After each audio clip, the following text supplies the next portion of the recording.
Hello and welcome back to Mate's Tottenham Blog, and I can assure you, you're not going to want to miss this one. I'm joined by Martin, a good friend, channel member, and unfortunately a Manchester United fan, to look back at that horrific showing from Spurs at the Tottenham Hotspur Stadium today. I'm sure Martin will have a lot to say about some decisions and some performances in that game today. But before we do dive into this, I do want to say as well, we will be joined by David, the Irish Hotspur, very shortly. But Martin, first of all, thank you so much for your time today, and how are you getting on? No problem, Matt. As you know, I've been a long-time subscriber of the channel, so it's nice to finally make my debut. Even though I'm sure for you, it's not how you planned it to happen, but for me, it couldn't be better. So it's nice to be here. Lovely. It's good to have you, Martin, again. I do really appreciate your time. Look, before we do dive into this game, everyone, do make sure to hit that like button if you're looking forward to the stream. And if you are new to the channel and you want more of these live streams, plus live watch-alongs, which will be back for the Everton game on Friday and the Tottenham Fan Voice podcast as well, do make sure to hit that subscribe button down below. But look, let's dive straight into things. And Martin, there's only one place to start, and it is with that VAR decision that denied Manchester United the opening goal in that first half. McTominay adjudged to a foul Son in the build-up to Cavani's, what turned out to be a disallowed goal. I've had my say in this on Twitter. I'm sure we're going to be in agreement on this one, but what did you make of that decision? It was an absolute shambles of a decision, especially when you realise that today in the Burnley and Newcastle match I watched during the day when it was on, and James Tarkowski had a challenge that it was a boot to the head, and that was deemed okay. And then when you saw what happened with Son and McTominay, in my opinion, the way I saw it was Son reached in to get McTominay kind of to foul him as such, first of all. And then McTominay just kind of touched Son in the arm, the head. But the main issue is McTominay's 6'4". Heung-min Son is 5'10", so McTominay's arm is obviously going to be higher. It's going to just hit him in the eye. It's just the fiasco that evolves when Son was on the ground for maybe 3 minutes as well. They had the injury people come in to take a look at him. I was like, I do not know what is happening. Yeah, it was, look, from a Spurs point of view, it was embarrassing the way Son reacted to that, but it's the way Jose plays. And I've seen a lot of people say, I've been defending Son for the whole time he's been in Spurs, and I will continue to do that. But some people have said, in recent months, maybe in the past year or so, probably stemming from that incident against Chelsea last year when he was sent off for apparently kicking out at Rudiger, people are saying, oh, well, Son, he's not an honest player. He's not that player everyone has come to love. But I do think that is an effect of working under Jose Mourinho for so much time. But I think it was a farcical decision. And I said that on Twitter straight away. A lot of Spurs fans were comparing it to Eric Lamela and his incident when he got sent off against Arsenal a few weeks back. But I said that was the wrong decision as well. And Spurs fans saying it was the wrong decision then are saying it's the right decision now. And I feel, we can't demand so much consistency from VAR if we're going to be like this in our decision. And look, don't get me wrong. I was happy at the time that the decision did go our way. At the end of the day, it was a goal for United that was disallowed. It was in our favour. So I was happy the decision was made. But that doesn't necessarily mean I agree with the decision. And I do think it was an absolute joke. And the only thing that could have made that decision worse was what eventually happened with Son going down the other end 5 minutes later and giving Spurs the lead. If you'd given someone a pen and paper and told them to write a script on what would happen then, it was for Son to go and do that. And look, from a Spurs point of view, it was a very well worked goal. I think Harry Kane with a really delicate pass into Lucas Moura and some very good play with that ball across to Son. And look, he made that finish look easy. I don't think it was. But from a United point of view, were you disappointed with the defending for that one? And I'm looking mainly at Victor Lindelof. Yes, I think before we even get to that side of the pitch, I think the decision that happened really did mess with the lads' heads. The heads were gone. We saw some rash challenges going in before that, but it was a wonderfully worked goal. Remember, obviously my mentality is different now than watching it back then, but I saw when Højbjerg came back, almost like a back five to pick up the ball, and then he launched it up, and then it was a wonderful work goal. Lucas Moura really surprised me today, actually. He wasn't very selfish. I know he's not a selfish player anyway, but in that situation, you wouldn't bat an eyelid if he was to take a shot. You'd be like, fair enough, you could see that. So the fact that he passed it on was incredible. But for Victor Lindelof, he just got outplayed pretty much. These things happen. He was kind of caught on the hop, and at the time I was like, Lindelof, what are you doing? But looking back, it was just a well-worked goal. Yeah, I think I agree with that from Spurs' point of view. We worked it well. We have Mohinder Singh here with the $2 Canadian super chat. Says, sell Deadwood and please sign Anderson and Botman. Mohinder, thank you very much for the super chat. It is greatly appreciated. And those are two players that I would love to see at Spurs. We have videos out on Joachim Anderson. I'm sure Sven Botman is someone we will be talking about in the coming weeks. So do make sure to go and check those out. But again, thank you so much for the support. Before we do go on any further, let's bring in David, the Irish Hotspur, to this discussion. David, what happened? It's gut wrenching. It's the same thing we've seen all season. Can't hold on to a lead. And to be honest with you, Matt, the warning signs were there before half time. Going into stoppage time at half time, United, had 2 chances, and you could see we were getting nervy and rickety then. And then the second half, look, we just capitulated. Players stopped running, and positionally we were all over the shop. And I'm just fed up. I think it's all come to an end, to be honest with you. Yeah, I completely agree with you. And look, we're going to talk a lot about this situation as the stream continues. I think it's very good to have Martin in here today, a United fan who has lived through all this with Mourinho. So after we discuss the game, everyone watching, we will be talking about this situation from a United fan's point of view as well. Something else I want to touch on, Jiminy, as always, thank you so much for tuning in. Says, I'm so damn livid at the racist abuse Son has suffered during and after this game. I feel sick to my stomach over this. And it's something we're talking about after every single game at the moment. I just want to say, look, from our point of view, anyone, and I mean anybody who has seen putting racist abuse in this live chat in the comments, or anyone on Twitter who are recognized from this channel, you will be immediately banned, you will be immediately reported, and you will never be seen back on a live chat on this channel. It is disgusting, it is disgraceful, and no criticism of any player should ever become personal, ever. So just leave it out, because it's just not wanted, and it genuinely does need to stop. But yeah, look, let's get back to the game, because we don't want to focus too much on that one. And actually, I want to touch a bit on the lineup, so that, I regret overlooking at this stage, but Martin, McFred, I was speaking to some United fans before this game. They were saying, no, it's going to be Pogba and McTominay in that double pivot, and then Bruno with whoever either side of him. I was delighted to see Fred and McTominay start in the middle of that park, but how did you feel when those lineups came out? With the lineups came out, I was very surprised with how we actually lined out. You see, McFred, I like McFred personally. I like Fred. He's limited in what he can do, but he is a Duracell bunny, as Mark Goldbridge likes to call him. He will run about. He'll cause havoc. Although his passing isn't quite up to standard, he does put a shift in. McTominay is the opposite in the sense that he is a Duracell bunny as well, but he offers a lot more going attack-wise, and he is a big boy, so he does get involved in challenges. I wasn't expecting Pogba to start on the wing. I know that he has done in the past, but I was expecting a diamond where McTominay and Pogba kind of playing as box-to-box outside, where I think McTominay would be a better used personally as a box-to-box, because he has a good finish on him, like 7 goals a season from a defensive midfielder is incredible. So I was very shocked with the way it lined out, but I was happy with the way it lined out, because the way it kind of worked out was when Lo Celso was playing Cam, number 10 role, I wasn't really worried then, because it gave McTominay and Fred a bit of confidence to know, look, we won't be caught out by a skiller here, like something that Dele Alli could do, or Lucas or Bale. So Lo Celso, although he's a good player, he's very limited in that sort of way. So I was very confident on that. With Pogba, I didn't want him to play on the left, and I was watching James Lawrence Alcott talk about this as well, where Pogba started on the left, Rashford started on the right. I think it should have been the opposite way from the get-go, because Luke Shaw and Rashford had that chemistry playing together for England there. They've been playing very well together on the left-hand side anyway. And Aaron Wan-Bissaka, he's kind of gets a lot of stick for not being very good going forward. But my kind of counter-argument to that is, although he isn't amazing going forward, he doesn't have a guaranteed right winger ahead of him every time. It's either Dan James, either Greenwood, Mata, Pogba today. He doesn't have the ability to make chemistry up. So the fact that Pogba kind of moved to the right-hand side helped Wan-Bissaka, because Pogba is technically the best.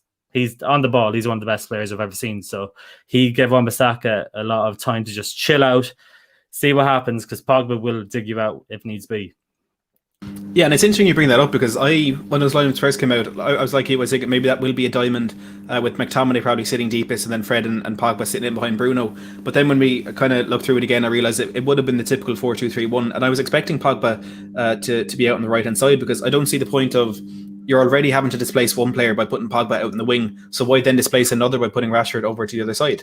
Because for United this season, 43% of their attacks have come down that left-hand side, and Rashford, for all the criticism he gets in terms of his finishing ability, which at times does lack, and his decision-making, he has made a very good partnership out there with Sergio or with Luke Shaw, and the fact that he could have targeted Aurier, who at times was left exposed by the lack of tracking back in front of him. I think it was probably a trick missed by Solskjaer, but look, in the end, it didn't cost you too much.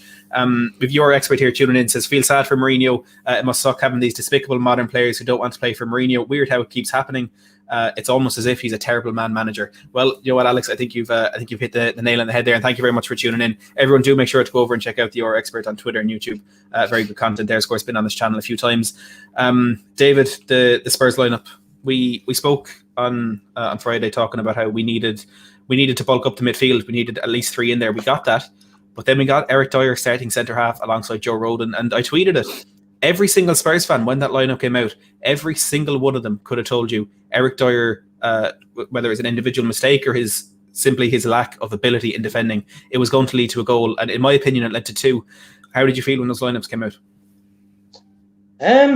Look, I couldn't believe Eric Dier was in there. I was joking about it the night before in my preview. You know, maybe Moon Boots might play. I was joking. You know, and apparently Jose listened to me, lad. He said, "Oh yeah, no, listen to you, Hotspur, throw him out there."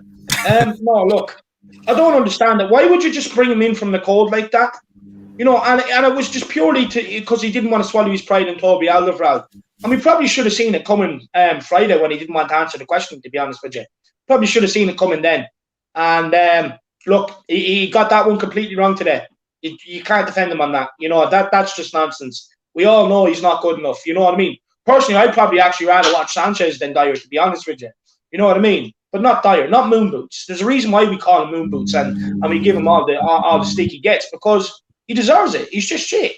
You know what I mean? And look, in a way, you know, the club gave him a new contract. You know, they tried to turn him into a centre-back to cover a position, to try and get away with it so they didn't have to spend money. And ultimately, that does fall on them. But, you know, the manager, you just don't play Dier, not in a game like today. Why would you bring him up in from the cold for a game like today? I just don't understand it. It's insane.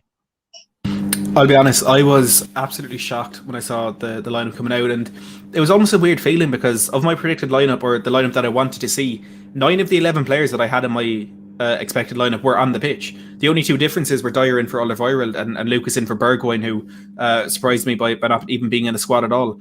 But I don't see how, and we've said it at times throughout the season, but for me today kind of hit it home more than ever, that every single Spurs fan could see what was going to happen if Eric Dier started that game alongside Joe Rodon.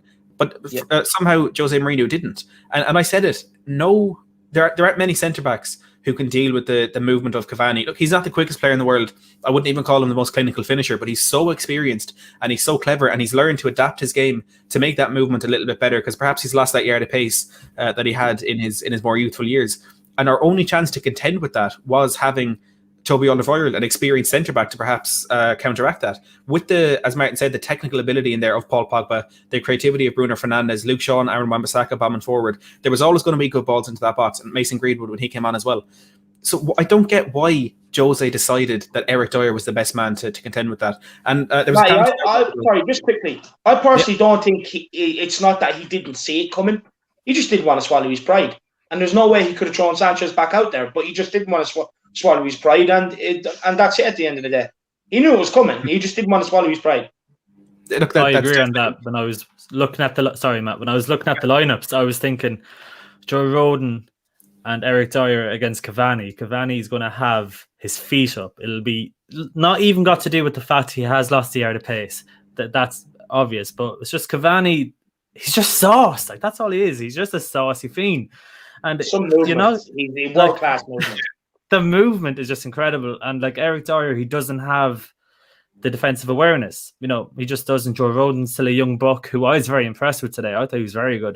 Apart from the time Cavani nearly killed him when he was on the ground. But apart from that, I think he did a very good job. So yeah, I was thinking Cavani will have a field day here. I think Jose kind of put that team out expecting Greenwood to start, where Joe Rodon and Eric Dier would have a lot more pace than Toby, so they could maybe deal with the through balls or whatever, but that didn't materialise. But Toby versus Cavani today would have really changed the game, in my opinion. But as you said, David, Jose swallows his pride. It doesn't really work. Yeah, and look, I saw some people even suggesting on Twitter that perhaps Jose was trying to sabotage this. He's sick of it. He wants the way out, and he's doing it without having to resign himself, which is something that's been levelled at Jose before. But Dier here says, "Oh, come on, Dier didn't play badly today. You're being unfair." I personally think Dier, in the grand scheme of things, in the general sense of the game, he was quite decent. But it doesn't matter how well you play over 89 minutes if there's 2 or 3 different times when you cost us a goal. Eric Dier, his defensive awareness, and Joe Rodon, I think, comes into it as well for that goal that was disallowed. Dier was all over the shop. Absolutely, and that's the problem against any striker, but especially a striker with the movement that Edinson Cavani has. With that first goal, I think the disallowed goal, the way Cavani got between the two of them, shocking defending. Eric Dier is the one that needs to be commanding that defence as the more experienced player. That goal that Fred scored, I don't know why this hasn't been spoken about more. The ball was played through to Cavani. Brought a very, very good save out of Hugo Lloris. And Eric Dier is just walking backwards with his hand up towards the linesman, calling for an offside when Cavani was 5 yards onside. Dier needs to be getting in that position where he's in front of Fred, so if any ball breaks, he manages to clear that. I couldn't care less if Dier played like prime Maldini over the 90 minutes. If he makes a mistake that leads to a goal that ultimately swings the game in Man United's favour, it's a bad game for him. It's as simple as that. And I know it may be, for fans of Eric Dier, people who at times do feel we're being too harsh on him, it may be hard to hear. But if he costs us the game, it's a bad performance, no matter how good he was for the rest of the game. On that second goal that Cavani scored, a brilliant ball in by Mason Greenwood. Credit where it's due. I think it was a really good goal from a United point of view. But Eric Dier and Serge Aurier, neither of them knew where Cavani was. Well, okay, Aurier did know where he was, but just didn't have the defensive awareness or the simple, basic understanding of football to get goal side of him. And Dier, he just had to look over his shoulder. He sees Cavani. Neither of them were goal side. Neither of them were ever in charge of that situation. And it's a goal that, despite the quality from Man United, could entirely have been avoided. And look, we will get that onto that a bit more. Wayne's, where Bradley says, whoever we put as our centre-back pair are shocking. And that is the sad truth of it, to be honest. But looking back at that first half, Martin, I think you may agree that Spurs probably had the better of that half. And it came down a lot to the midfield battle, which I think Spurs did very well in, especially in the opening quarter.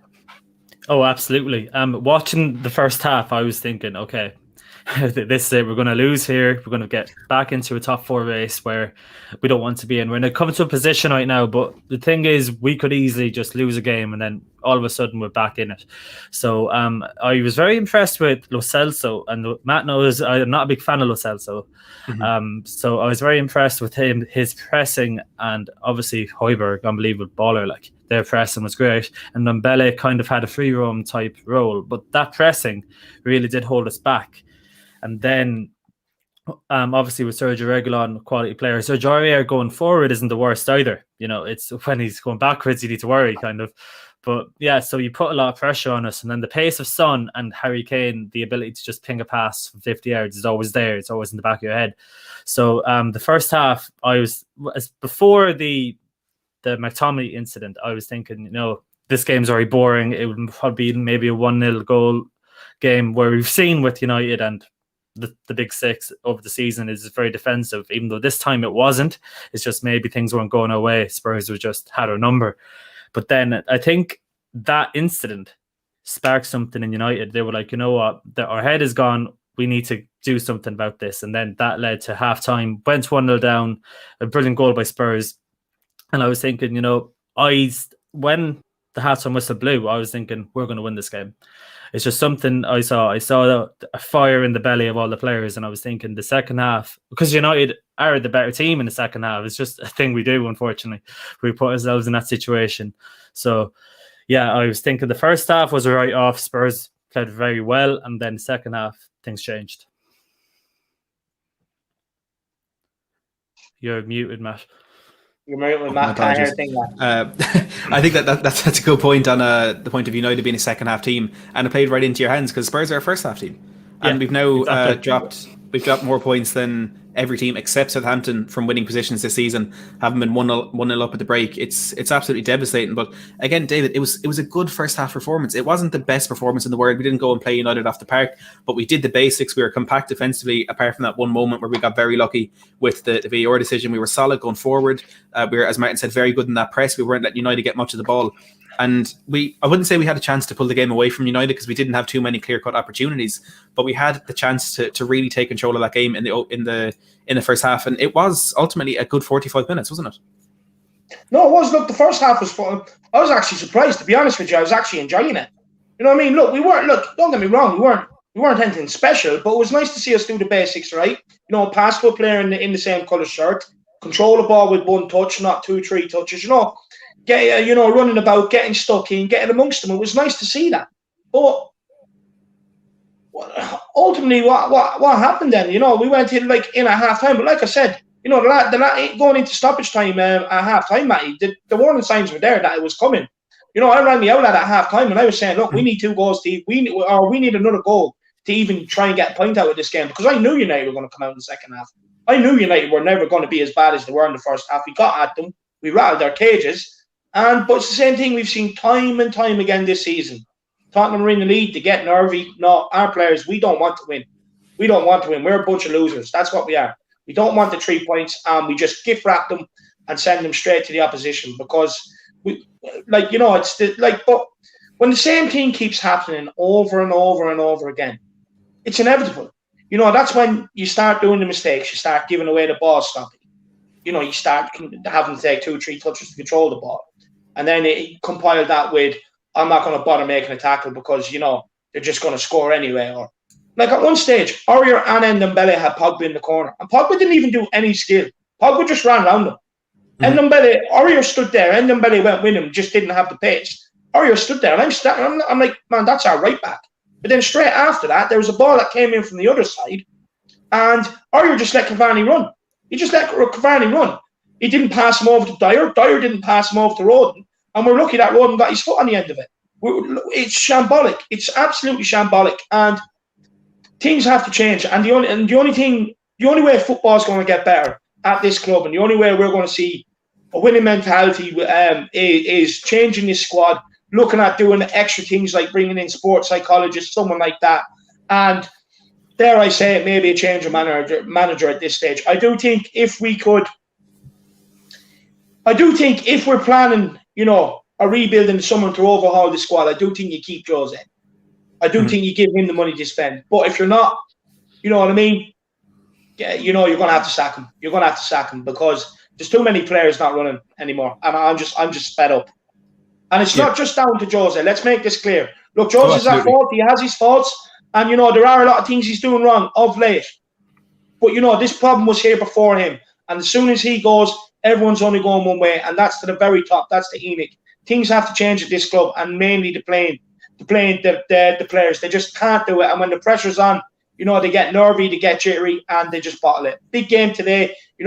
Other teams won all around us. We needed the 3 points. We looked like we were going to do it. And, when I seen them getting stuck in and play acting and stuff like that, I was like, yeah, here we go. We're up for this. And then when I seen United get the 2 chances before half time, I was like, it's coming. I was just compelled to. I was just sitting there waiting for it to come. And I haven't had to do that in about 10 years as a Spurs fan. Where you sit there and it's just coming. About 10 years, you know what I mean? And it's sad times. Sad times at this club. It really is. And that idea of winning a game against one of the big 6 teams, United sat second, being 1-0 up going into the break. It should be enjoyment. It should be excitement for the second half and hoping we can carry the game away. But I was the exact same as you. I was just waiting for the inevitable. And I think towards the end of that first half, it looked as though Spurs would have wanted the half to go on forever, because like you said, it was getting scrappy, it was getting a bit nasty in there, but that suited Spurs down to the ground, because if you look at the 2 managers that are there, perhaps the group of players, it's not the best squad to kind of get that side of Jose across, but when he's in the dugout, that nastiness would have really, really suited Spurs if it went on for a bit longer. At halftime I was saying this second half is crying out for Lamela, because he's that man who'll get in and properly get stuck in with the likes of Hojbjerg and Lo Celso, and I would love to have seen that happen. And look, we mentioned Joe Rodon a bit there. I think he shone today. He really did. There was that point you mentioned out him clearing that Cavani chance. There was a few counter-attacks for United. There's one, I remember him tracking Pogba down our left-hand side, put in a fantastic tackle. I thought he did really well, but he's the type of player who perhaps needs someone alongside him to command him and kind of show him the reins a little bit. And that should have been today Toby Alderweireld. We got Holly here tuning in, says, I hate football. Holly, we're all right there with you. Don't you worry. Mate, just on Joey Rodon, how have we come to a position at centre-back where a player has probably played 3/4 less games than what other players have played in that position this season, and he's looking like our most experienced and best centre back? That's a joke. That's a disgrace. That should never happen. This is 4th season in the Premier League. We signed him from the Championship. There's no way that should be happening. I think supposedly an elite club like Tottenham. I think that's down to hunger, personally, Dave. You see Eric Dier, he's kind of comfortable in the way. Sanchez is like, well, I'm going to start over Rodon. Well, Rodon came in with kind of something between his teeth. He's like, you know what? Who am I competing with here? Davinson Sanchez? Okay. Toby, good a couple of years ago, kind of on the decline. he can kind of come in, kind of like what Greenwood did last year when he was really competing with Juan Mata for the right wing spot. And then he kind of made it his own. I think Joe Rodon will eventually just become a stalemate in the Spurs team when there's better players around him. I do think once you get a good centre-back, because Toby, I think if Vertonghen stayed over Toby, you'd be in a much better position. I know that it wasn't how it worked out, what's his name? Vertonghen's contract ran out or whatever, but I think he should have really just went all out, gave him a blank checkbook just to keep him there, even just for the experience, just to teach the younger players. Yeah, I think Vertonghen has been a massive miss for us. He really has. And look, it's like Oliver Oil's name being on that team sheet and him being on the squad list is very different to the Oliver Oil that we're seeing on the pitch, because as you say, he's getting older and through no fault of his own, he is naturally declining. That yard of pace is gone. He still is a very experienced, very capable defender, but it's nowhere near the Oliver Oil that we had a few years ago. And look, going into the second half, I think every Spurs fan knew exactly where this game was going. And I'd be surprised if there were some United fans who didn't feel the same. I think the first 10 minutes of the second half, we were good. We had some chances. We were almost creating, like we were getting to that last step, but the final pass was just letting us down. We had a few half chances which weren't taken. Henderson made a few good saves. And then it started. That is where it started. Look, before we get a bit more in depth in that second half, there are 130 people watching right now, so please do smash that like button if you haven't already. If you're enjoying the stream, make sure to subscribe for more content like this, plus watch-alongs and the Tottenham Fan Voice podcast. Mr. Babaji here says, Martin is spot on. Rodon had hunger to gain Jose's trust. Good on him. If only we had others like Rodon, and that is exactly what we are missing in that Spurs squad. But I think what kind of swayed that second half into the control of Manchester United was winning that midfield battle. I'm not sure what tactical changes were made at halftime for them to kind of take control of it in there. And one thing, Martin, I was really impressed with was how quick United recovered on the transition and completely nullified the threat of Tottenham's counter-attack. There was a few moments where there was one in particular where we got a free kick just inside our own half. Was actually when Fred was booked, and we took a quick free kick down the right-hand side to Harry Kane. And that's when you'd be expecting Lucas, Lamela, Son, whoever's on the pitch to be bursting forward and getting into space. But as soon as Kane got the ball, he looked up and all of what there was in front of him was 6 red shirts. I thought United, that work rate in the second half, especially on that transition, was absolutely sensational. Yeah, especially because, as we mentioned earlier, McTominay and Fred, they would run through a brick wall for Ollie. And that's kind of something I want to speak about as well. I kind of felt like the second half for Spurs specifically, the players stopped running. Like Lo Celso was end up subbed off at the hour mark because he just stopped running. He just stopped pressing, and then that fed into United's hands again. I think Moussa Sissoko came on kind of just to nullify McTominay, just to kind of match him for strength, not for height as such, but for strength, just to see what could happen. But as you did say, it's just the way that United stopped your counter was having the Duracell bunnies in the midfield to just track back, track up. And you see, even Bruno, when we didn't have the ball, I don't know if you noticed, he went out to kind of right midfield to kind of help Aaron Wan-Bissaka, because obviously Wan-Bissaka is great defensively, but it's just in case, let's say, we get the ball from the counter, they can pass it to Bruno, he can launch up to Pogba. It's kind of just the way it worked. And I think for most of that game, Bruno did play in the kind of right midfield spot, and people will say, oh, Bruno didn't show up in another big game. But in reality, I think Bruno was kind of like a martyr for the rest of the team, in the sense that he could have stayed in that number 10 role and play with Cavani up top, but he kind of saw with the disallowed goal, the way that Cavani and Pogba just sauced on people, I suppose, that he kind of knew that they had a better connection. So he kind of pulled out Pogba go into the middle and kind of see what could happen, and kind of just launch the ball up to the other players and not be selfish. So yeah, that's kind of how I'd answer the question.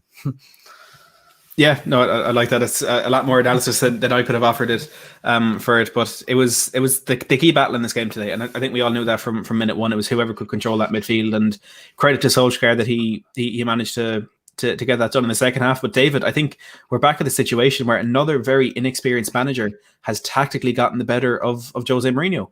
It was Steve Bruce last week before the international break. It was Mikel Arteta. It was the Dinamo Zagreb manager from his jail cell.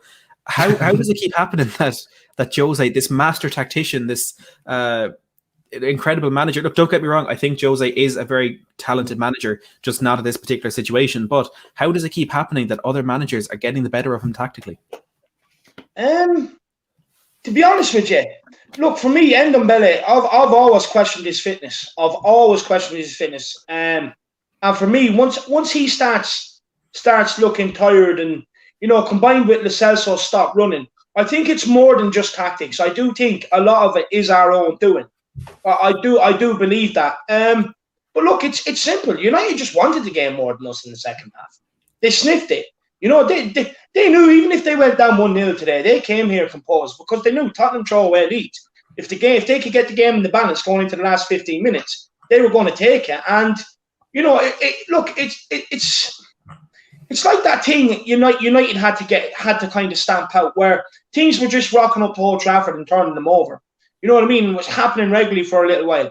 But then, they managed to stamp that out. And I think this is a thing that we're going to have to just try and stamp out over time, where, when we're going into the last 15 minutes and games are in the balance, and we're just going to have to try and start toughing it out now. You know what I mean? And look, I even believe, like, even if we get some better players in, I still think with some of these players, that element is still going to be there until we just put it right and start grinding out the games and start getting the results. And look, tactically outclassed, I'm not 100. There's an element of tactics to it, but there is a lot more to it in terms of the Celso stop running. Ndombele tiring out. Aurier not doing his job at right back, and giving away sloppy passes, which means then we're chasing the ball, which means we're tiring out quicker, which means they have the ball, they just keep the pressure on us. And then when you're giving the opposition the ball, eventually you just get tired of running, don't you? You're like, what's the point? We're just giving it straight back to them. And all of that combined is what's killing us. It's killing us. It's absolutely killing this club right now. It is. It really is. And I think there's a lot of people who have, for so long said this is the problem. It's only Jose. It's only the players. It's only the board. It is a lot more than that. It's everything combined that is creating this problem. I think at the end of the day, with the way football is now, it is going to be the manager who will pay for that. And like I tweeted today after the game, I said, I'm done. Sack Jose and sack him right now. That may have been a bit kind of reactionary. Look, that's what football is. That's what sport is. But I do kind of stand by the point that Jose shouldn't be at the club next season. And David, again, I fully agree with you that it is a case of, if the money is going to be there, there's no better manager to rebuild the squad than Jose Mourinho. But we know it's not going to be. We know it's going to be a case of whatever players we sell, that's the money that's going to be reinvested into getting players in. And realistically, if we do want enough money to properly fix this team, it's going to be Harry Kane that has to go in order for that to happen. And I think today, for me, at the end of that game, seeing the look on Son's face, the look on Harry Kane's face, I think today was the first time I kind of accepted that Harry Kane is going to be leaving the club this summer, because he needs Champions League football. He needs to win things. And it hurts. It genuinely hurts me so much to even imagine, to even begin to picture Harry Kane in another team's jersey. But I think it is inevitable at this stage. And Darren made the point a second ago that we are 4 points off 11th spot. If Joe Willock hadn't hit that one in off the bar last Sunday, we would have been 4th. Now we're 6 points behind West Ham. West Ham United are going to get Champions League football ahead of us. That is unacceptable.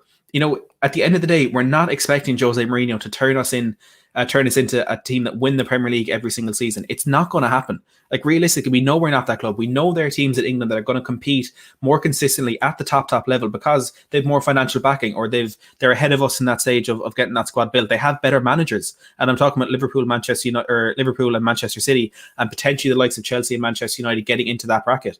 Now, what we need to do is progress as a club.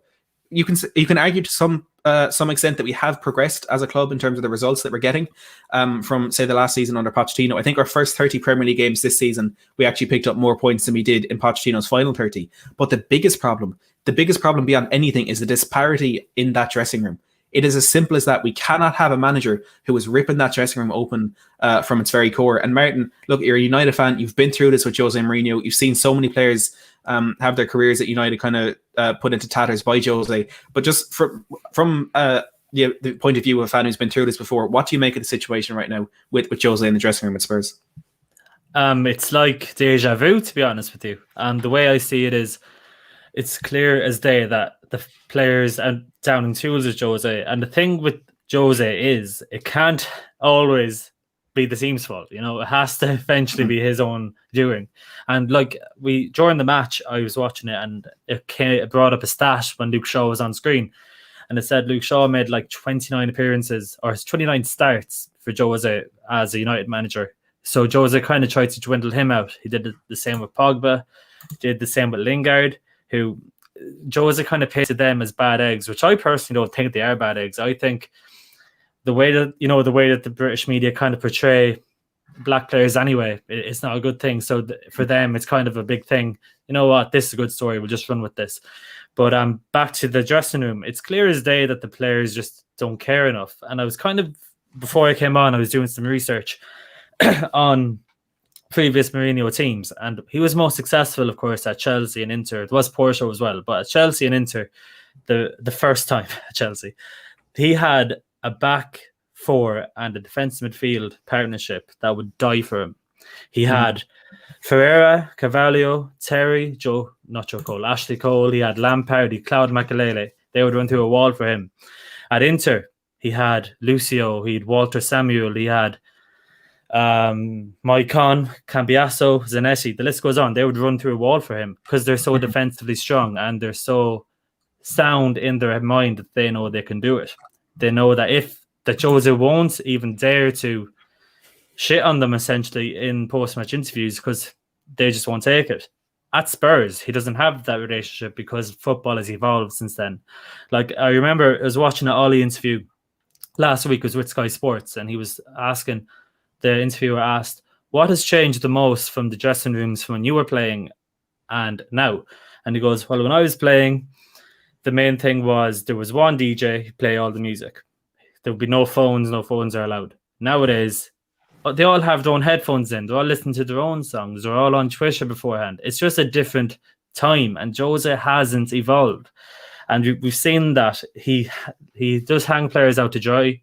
We've seen that with Eric Dier. He's done it with Reguilon and Bale at times. At United, he did it with the three lads mentioned. His style of management worked with the Inter Milans and the Chelseas because their pride couldn't be hurt by what a manager says.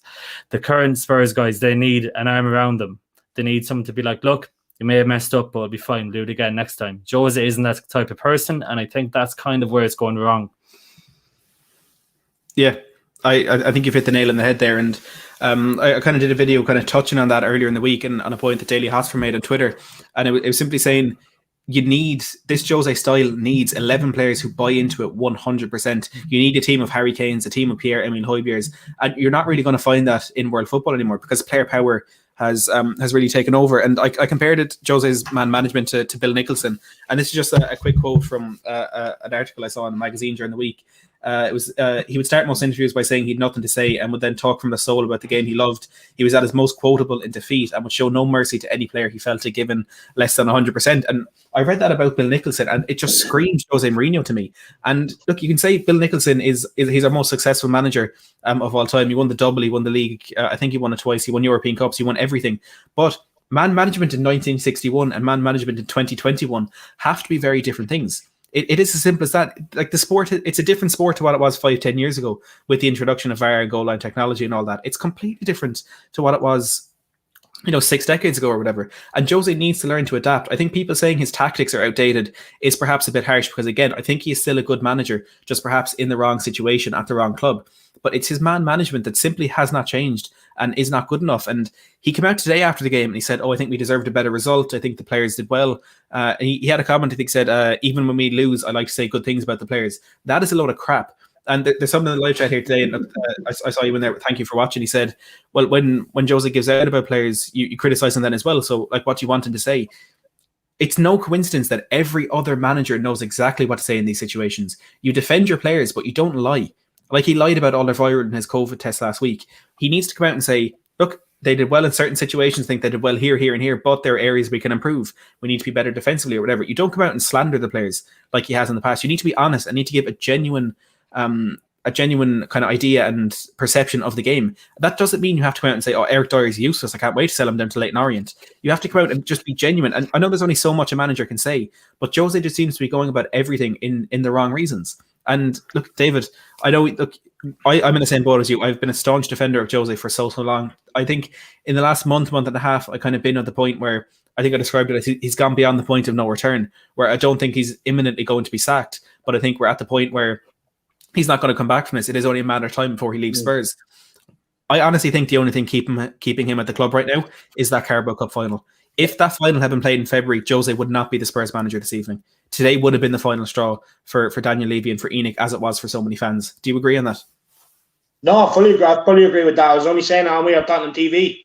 You know, after the Carabao Cup final between then and start next season, his ass is on the line. That's it.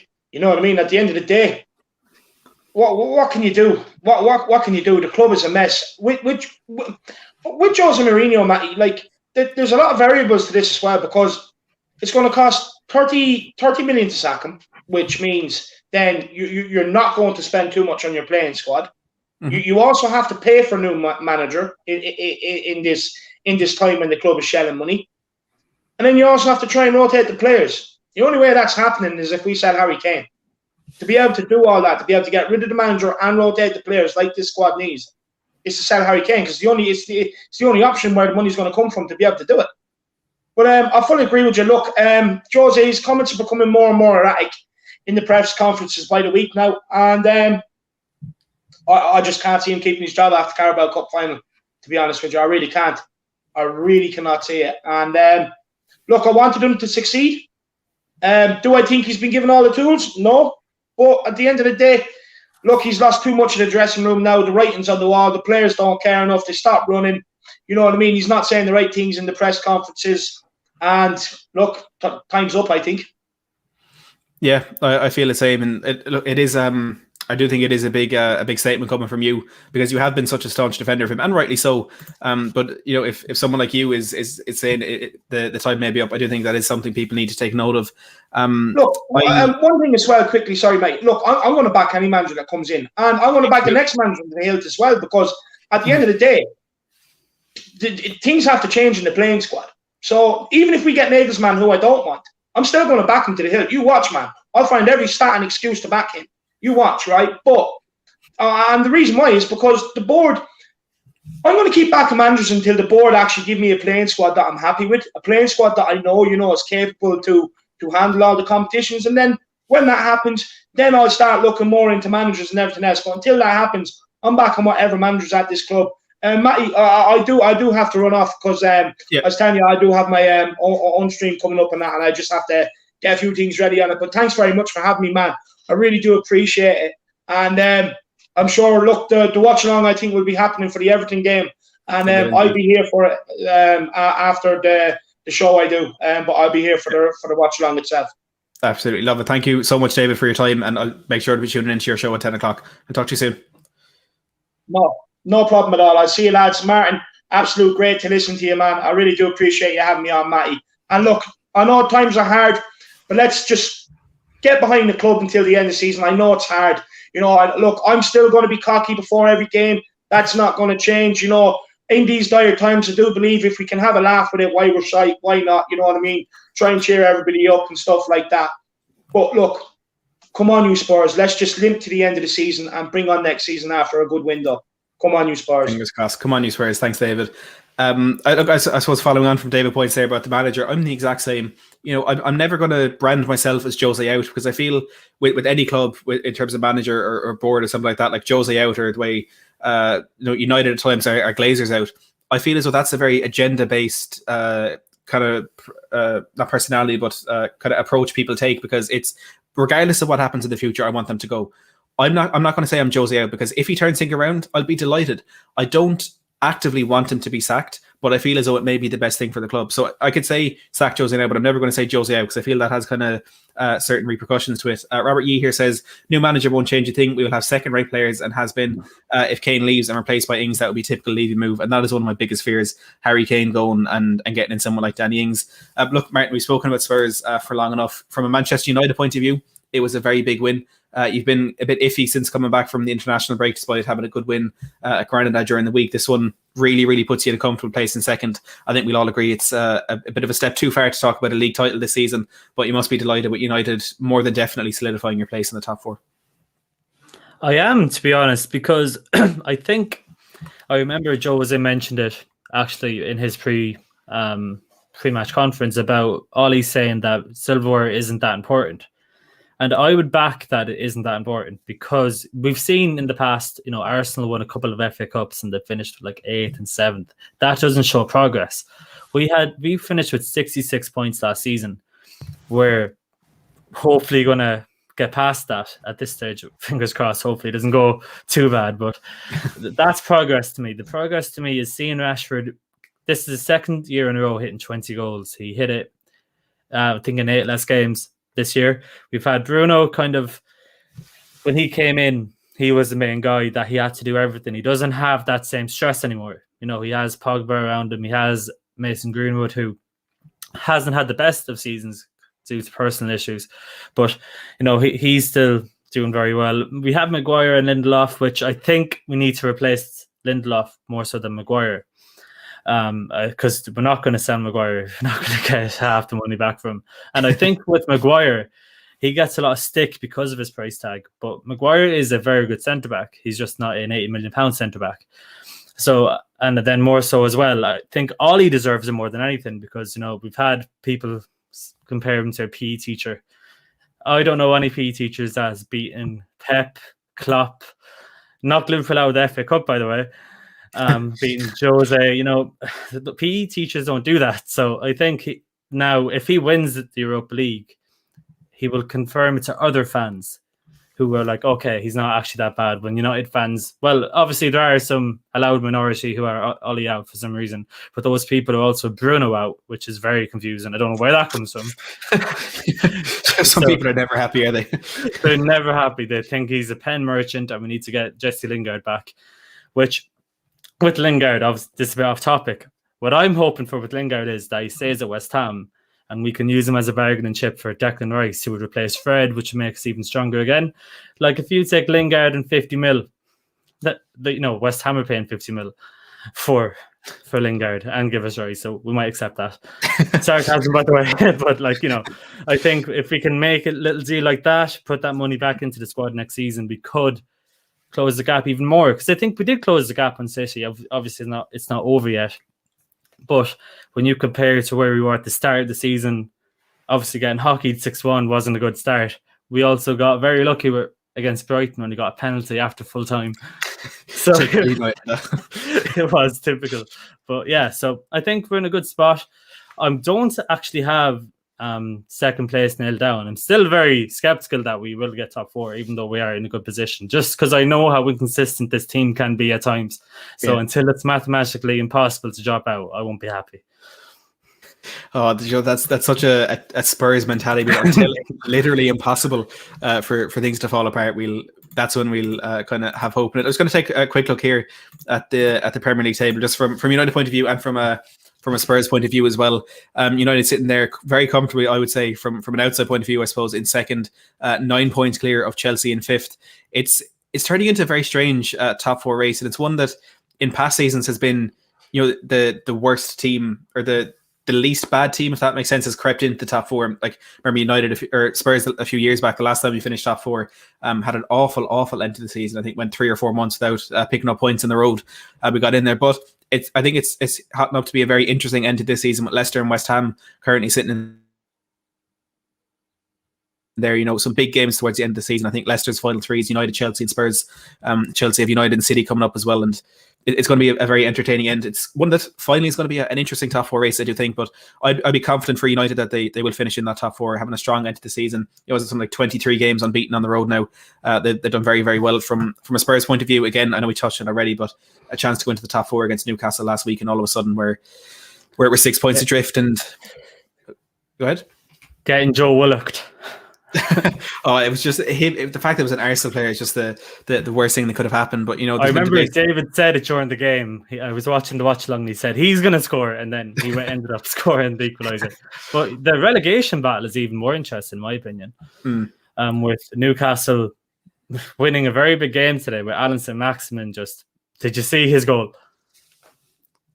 He did like a Ronaldo chop and then just hit it. It was incredible. Yeah, I think my connection is a bit dodgy here, so I apologise for that. But yeah, Newcastle. Look, to be honest, when Burnley went 1-0 up against Newcastle, I was thinking, how do we not beat these? How do we not beat them? It was some good goals to win that game for them in the end. But I think I didn't even realise Fulham had lost their last 4. I do think it will be that 3 going down. But for once, we're having a bit of entertainment in the Premier League. You know, it's usually been relegation sorted by game 32, 33 in the last couple of seasons. Of course, we're not getting a title race now, but I think a top 4 race is one that will be quite interesting. And for Spurs, we're not in the top 4 race. I think that will cost us Harry Kane, but we move on to Everton on Friday. Like we said, as far as this channel goes, there will be a watch along back on Friday. I won't be here, unfortunately. I am working, but Marcelo will be taking the reins, and he will be joined by David for the watch along as well. Of course, the members call and show next Wednesday. We will have Southampton watch along for that one as well. I don't know if I'll be around for that one, but I will definitely be around 2 weeks from today for the watch along Carabao Cup final, Tottenham against Manchester City. It'll be interesting to see how much we lose by, because I think that is that is what we're thinking of at the moment, just how much City will beat us by. But it's going to be a good day for Spurs. We'll have content the whole way throughout the day. So do make sure to smash that subscribe button if you want those watch alongs, more streams like this, and the Tottenham Fan Voice podcast as well. We've had peak concurrence of 250 here today, so crazy numbers. Do make sure to smash that like button if you haven't already. We were aiming for 50, we're at 56, but let's go for 75. Please do hit that like button, the 186 of you that are left. I do want to thank Martin. Thank you very much for your time today. It was, like I said, incredible to get the kind of viewpoint of someone who's been through this already with Jose and given us a bleak insight into the coming weeks and months for this club and what we should expect. But as well to everyone who has joined us over the last 50 or so minutes, we do really appreciate your support on the channel. Thank you so much for tuning in the whole time, and as always, come on you Spurs.